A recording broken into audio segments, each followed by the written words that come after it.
Number 10। जब तक N की डायरी मीप के पास रही तब तक मीप ने उस डायरी का एक शब्द भी नहीं पढ़ा था। डायरी पब्लिश होने के बाद ही मीप ने उसे पढ़ा। बाद में मीप ने बताया कि अगर मैंने वो डायरी ऑटो को देने से पहले पढ़ ली होती तो मैंने उस डायरी को जला दिया होता, क्योंकि एन ने अपनी डायरी में मेरा, मेरे हस्बैंड का और उन सभी लोगों का जिक्र किया था जिन्होंने सीक्रेट एनेक्स में छिपे यहूदी लोगों की हेल्प की थी। मीप ने बताया कि इसकी वजह से नाजियों द्वारा हमें मृत्युदंड दिया जा सकता था। नंबर 9।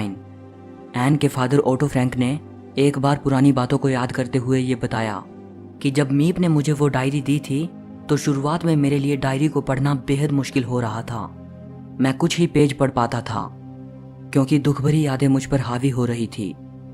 एन की बातों को पढ़कर मुझे ये एहसास हुआ कि ये वही एन नहीं है जिसे मैं अपनी बेटी के रूप में जानता था। मेरे लिए ये एक रेवलेशन था। मुझे उस बच्ची के गहरे जज्बातों और विचारों का कोई अंदाज़ा नहीं था।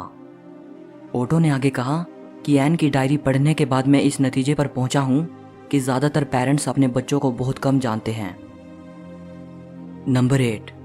वैसे तो एन की सैकड़ों फोटोग्राफ्स आपको इंटरनेट पर मिल जाएंगी, लेकिन बात करें अगर एन की रियल फिल्म फुटेज की तो सिर्फ एक ही छोटा सा फुटेज मौजूद है जिसमें महज 4 सेकंड्स के लिए एन नज़र आती हैं। ये छोटा सा फुटेज 1941 में रिकॉर्ड की गई एक साइलेंट फिल्म का हिस्सा है। इस फिल्म को एन के नेबर्स की शादी के लिए फिल्माया गया था। फुटेज में नजर आता है कि एन सेकंड फ्लोर की विंडो से नए शादीशुदा कपल को देखने की कोशिश कर रही है।